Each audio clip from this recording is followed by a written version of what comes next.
ओम नमः शिवाय। शिव पुराण विशेषण संहिता 18वां अध्याय।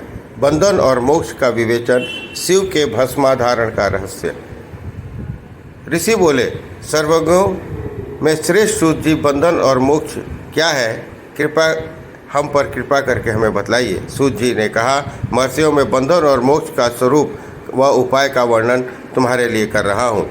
पृथ्वी के 8 बंधनों के कारण ही आत्मा की जीव संज्ञा है, अर्थात बंधनों में बंधा हुआ जीव बुद्ध कहलाता है, और जो उन बंधनों से छूटा हुआ है उसे मुक्त कहते हैं। प्रकृति, बुद्धि, त्रिगुणात्मक अहंकार और 5 तन्मात्राएं आदि 8 तत्वों के समूह के से देह की उत्पत्ति हुई है। देह से कर्म होता है और फिर कर्म से नूतन देह की उत्पत्ति होती है। शिव को स्थूल, सूक्ष्म और कारण के भेद से जानना चाहिए। स्थूल शरीर व्यापार कराने वाला, सूक्ष्म शरीर इंद्रिय भोग प्रदान करने वाला और शरीर को आत्मा आनंद की अनुभूति कराने वाला होता है। कर्मों के द्वारा ही जीव पाप और पुण्य भोगता है, इसी से सुख दुख की प्राप्ति होती है। अतः कर्म पास से बंधकर जीव शुभाशुभ कर्मों द्वारा चक्र की भांति घुमाया जाता है। इसे छुटकारा पाने के लिए महाचक्र के कर्ता भगवान शिव की स्तुति और आराधना करनी चाहिए। शिव ही सर्वज्ञ, परिपूर्ण और अनंत शक्तियों को धारण किए हैं, जो मन, वचन, शरीर और धन से बेरलिंग तथा भक्त जनों में शिव भावना करके उनकी पूजा करता है। उन पर शिव जी की कृपा अवश्य होती है। शिवलिंग में शिव की प्रतिमा ने शिव भक्तजनों में शिव की भावना करके उनकी प्रसन्नता के लिए पूजा करनी चाहिए। पूजन शरीर, मन, वाणी और धन से कर सकते हैं। भगवान शिव पूजा करने वाले पर विशेष कृपा रखते हैं और अपने लोक में निवास का सौभाग्य प्रदान करते हैं। जब तन्मात्राएं वश में हो जाती हैं तब जीव जगदम्बा से शिव के सामीप्य प्राप्त कर लेता है। भगवान का प्रसाद प्राप्त होने पर बुद्धि वश में हो जाती है। सर्वज्ञता और तृप्ति शिव के ऐश्वर्य हैं, इन्हें पाकर मनुष्य की मुक्ति हो जाती है। इसलिए शिव की कृपा प्रसाद प्राप्त करने के लिए उन्हीं का पूजन करना चाहिए। शिव क्रिया, शिव तप, शिव मंत्र जाप, शिव विज्ञान, शिव ध्यान प्रतिदिन प्रातः से रात को सोते समय तक, जीवन से मृत्यु तक करना चाहिए। एवं मंत्रों और विभिन्न पुष्पों से शिव का पूजन करनी चाहिए। ऐसा करने से भगवान शिव का लोक प्राप्त होता है। ऋषि बोले, उत्तम व्रत का पालन करने वाले सूत जी, शिवलिंग की पूजा कैसे करनी चाहिए, कृपया हमें बतलाइए। शिव जी ने कहा, ब्राह्मणों, अनेक कामनाओं को पूर्ण करने वाले लिंग के स्वरूप को मैं तुम्हारे सामने वर्णन करता हूँ। सूक्ष्म लिंग निष्कल होता है और स्थूल लिंग सकल। पंचाक्षर मंत्र से स्थूल लिंग कहते हैं। दोनों ही लिंग साक्षात मोक्ष देने वाले हैं। प्रकृति और पौरुष लिंग के रूपों के बारे में एकमात्र भगवान शिव ही जानते हैं और कोई नहीं जानता। पृथ्वी पर 5 लिंग हैं, जिनका विवरण मैं तुम्हें सुनाता हूँ। पहला स्वयंभू शिवलिंग, दूसरा बिंदु लिंग, तीसरा प्रतिष्ठित लिंग, चौथा चर लिंग और 5वां गुरु लिंग है। देवर्षियों की तपस्या से संतुष्ट हो उनके समीप प्रकट होने के लिए पृथ्वी के अंतर्गत बीज रूप में व्याप्त हुए भगवान शिव वृक्षों की अंकुर के भांति भूमि को भेद कर नादलिंग के रूप में व्यक्त हो जाते हैं। स्वतः प्रकट होने के कारण ही उनका नाम स्वयं भूलिंग है। इनकी आराधना करने से ज्ञान की वृद्धि होती है। सोने, चांदी, भूमि, वेदी पर हाथ से प्रणव मंत्र लिखकर भगवान शिव की प्रतिष्ठा और आह्वान करें और 16 उपचारों से उनकी पूजन करें। ऐसा करने से साधक को ऐश्वर्य की प्राप्ति होती है। देवताओं और ऋषियों ने आत्मसिद्धि के लिए पौरुष लिंग की स्थापना मंत्रों के उच्चारण द्वारा की है। यही प्रतिष्ठित लिंग कहलाता है। किसी ब्राह्मण अथवा राजा द्वारा मंत्रपूर्वक स्थापित किया हुआ लिंग ही प्रतिष्ठित लिंग कहलाता है, किंतु यह प्राकृत लिंग है। शक्ति और नित्य होने वाला पौरुष लिंग तथा दुर्बल और अनित्य होने वाला प्राकृत लिंग कहलाता है। लिंग नाभि, जीभ, हृदय और मस्तक में विराजमान आध्यात्मिक लिंग को चर लिंग कहते हैं। पर्वत को पौरुष लिंग, भूतल को विद्वान प्राकृत लिंग मानते हैं। पौरुष लिंग समस्त ऐश्वर्य को प्रदान करने वाला है। प्राकृत लिंग धन प्रदान करने वाला है। चर लिंग में सबसे प्रथम रसलिंग ब्राह्मणों को अभीष्ट वस्तु प्रदान करने वाला है। सुवर्ण लिंग वैश्यों को धन, बाण लिंग क्षत्रियों को राज्य, सुंदर लिंग शूद्रों को महाशुद्धि प्रदान करने वाला है। बचपन, जवानी और बुढ़ापे में स्फटिकमय लिंग की पूजन स्त्रियों को समस्त भोग प्रदान करने वाला है। समस्त पूजा कर्म गुरु के संयोग से करें। इष्ट देव का अभिषेक करने के पश्चात अगहनी में चावल से बनी खीर नैवेद्य अर्पण करें। निवृत्त मनुष्य को सूक्ष्म लिंग का पूजन विभूति के द्वारा करना चाहिए। विभूति लोकाग्नि जनित, वेदाग्नि जनित, शिवाग्नि जनित 3 प्रकार की होती है। लोकाग्नि जनित अर्थात लौकिक भस्म को शुद्धि के लिए रखें। मिट्टी, लकड़ी और लोहे के पात्रों में धान्य, तिल, वस्त्र आदि की भस्म से शुद्धि होती है। वेदों से जनित भस्म को वैदिक कर्मों के अंत में धारण करना चाहिए। मूर्तिधारी शिव के मंत्र पढ़कर बेल की लकड़ी जलाएं। कपिला गाय के गोबर तथा समी, पीपल, पलाश, बड़, अमलतास और बेर की लकड़ियों से अग्नि जलाएं। इसे शुद्ध भस्म माना जाता है। भगवान शिव ने अपने गले में विराजमान प्रपंच को जलाकर भस्म रूप से सार तत्व को ग्रहण किया है। उनके सारे अंग विभिन्न वस्तुओं के सार रूप हैं। भगवान शिव ने अपने माथे के तिलक में ब्रह्मा, विष्णु और रुद्र के सार तत्व को धारण किया है। भस्म, सजल भस्म को धारण करके शिव जी की पूजा करने से सारा फल मिलता है।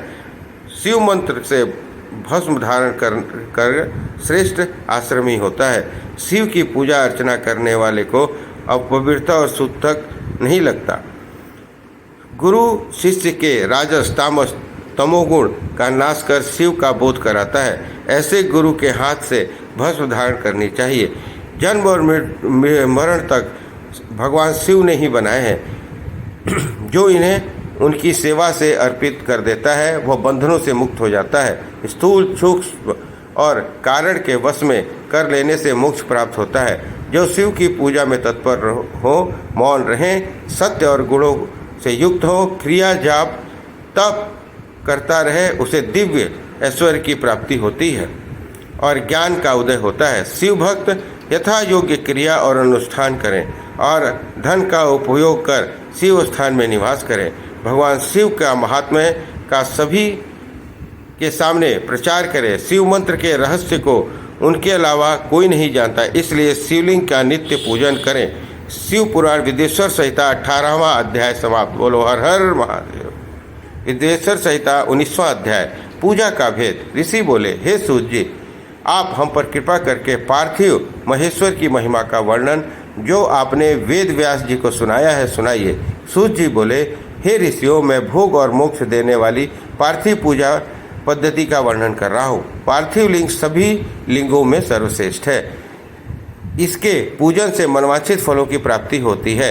अनेक देवता, दैत्य, मनुष्य, गंधर्व, सर्प और राक्षस शिवलिंग की उपासना के लिए अनेक सिद्धियां प्राप्त कर चुके हैं। जिस प्रकार सतयुग में रत्न का, त्रेता में स्वर्ण का, द्वापर में पारे का महत्व था, उसी प्रकार कलयुग में पार्थिव लिंग का अति महत्वपूर्ण है।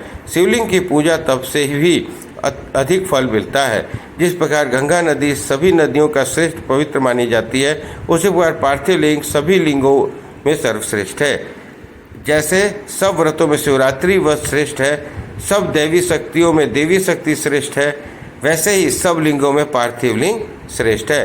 पार्थिव लिंग का पूजन धन, वैभव, आयु और लक्ष्मी देने वाला तथा संपूर्ण कार्यों को पूर्ण करने वाला है। जो मनुष्य भगवान शिव का पार्थिव लिंग बनाकर प्रतिदिन पूजन करता है वह निष्पद शिवलोक को प्राप्त करता है। निष्काम भाव से पूजा करने वाले को मुक्ति मिल जाती है और ब्राह्मण कुल में जन्म लेकर भी पूजन नहीं करता वह घोर नरक को प्राप्त होता है। शिव पुराण विदेश्वर संहिता 19वां अध्याय समाप्त। बोलो हर हर महादेव। शिव पुराण विदेश्वर संहिता 20वां अध्याय। पार्थिव लिंग पूजन की विधि। पार्थिव लिंग की श्रेष्ठता और महिमा का वर्णन करते हुए सूत जी ने कहा, हे श्रेष्ठ महर्षियों, वैदिक कर्मों के प्रति श्रद्धा भक्ति रखने वाले मनुष्यों के लिए पार्थिव लिंग पूजन पद्धति ही परम उपयोगी और श्रेष्ठ है तथा भोग और मोक्ष प्रदान करने वाली है। सर्वप्रथम सूत्रों की विधि से स्नान करें, संध्योपासना के उपरांत ब्रह्म यज्ञ करें, तत्पश्चात देवताओं, ऋषियों और मनुष्यों और पितरों का तर्पण करें। सब नित्य कर्मों को करके शिव भगवान का स्मरण करते हुए भस्म रुद्राक्ष को धारण करें। फिर पूर्ण भक्ति भावना से पार्थिव लिंग की पूजा अर्चना करें। ऐसा करने से संपूर्ण मनोवांछित फलों की प्राप्ति होती है। किसी नदी या तालाब के किनारे, पर्वत पर या जंगल में या शिवालय में अपना अन्य किसी पवित्र स्थान पर पार्थिव पूजन करना चाहिए। पवित्र स्थान की मिट्टी से शिवलिंग का निर्माण करना चाहिए। ब्राह्मण श्वेत मिट्टी से, क्षत्रिय लाल मिट्टी से, वैश्य पीली मिट्टी से और शूद्र काली मिट्टी से शिवलिंग का निर्माण करें।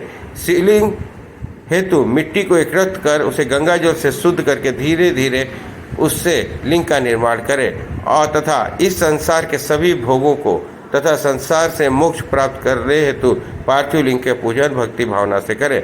सर्वप्रथम ओम नमः शिवाय मंत्र का उच्चारण करते हुए समस्त पूर्व पूजा सामग्री एकत्र कर उसे जल से शुद्ध करके भूर्सी मंत्र द्वारा क्षेत्र की शुद्धि करें।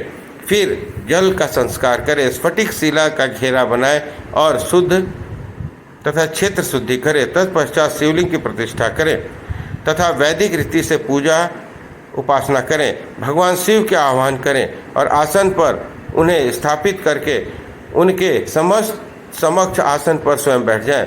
शिवलिंग को दूध दही घी से स्नान कराएं। ऋचाओं से मधु शहद और शक्कर से स्नान कराएं। ये 5 वस्तुएं दूध दही घी शहद और शक्कर पंचामृत कहलाते हैं। इन्हीं वस्तुओं से लिंग का स्नान कराएं। तदुपरांत उत्तरीय धारण कराएं।